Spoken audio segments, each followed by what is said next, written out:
Top quality और consistent performance के लिए सिर्फ सिल्वर पंप नाम याद रखना। આતંકીઓ આવ્યા, તેમની જાતિ અને ધર્મ પૂછ્યો અને તેમને ગોળી મારી દીધી। ખાસ કરીને પુરુષોને ટાર્ગેટ કરાયા હતા। અમિત શાહ જ્યાં પહોંચ્યા છે મૃતકોને શ્રદ્ધાંજલિ આપવા માટે અને તેમણે અહીં ખૂબ જ ઘેરા શોકની લાગણી વ્યક્ત કરી હતી અને મૃતકોના જે પરિજનો છે તેની સાથે પણ સીધી વાતચીત કરી હતી। અહીં આ 26 લોકોના મૃતદેહ અને તેમને શ્રદ્ધાસુમન અમિત શાહે અર્પણ કર્યા અને ઘેરા શોકની લાગણી વ્યક્ત કરી છે।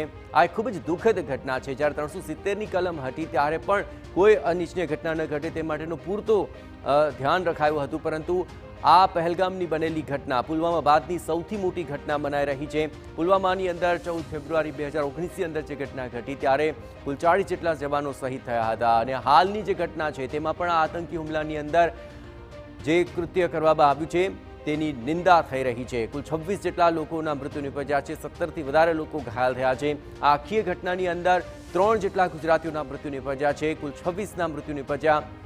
જે લોકો અહીં પ્રવાસન માટે આવ્યા હતા, ફરવા માટે આવ્યા હતા, તેમના મોત નિપજ્યા।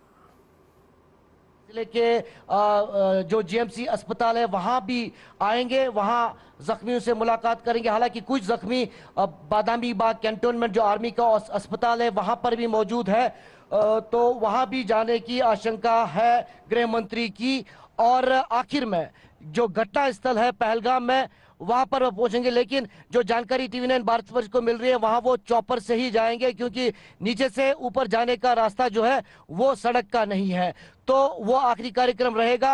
फिलहाल वो लगातार जायजा ले रहे थे सुबह से और अब जो है वो PCR की ओर रवाना हो चुके हैं। लौटेंगे आपके पास एक बार हम फिर से।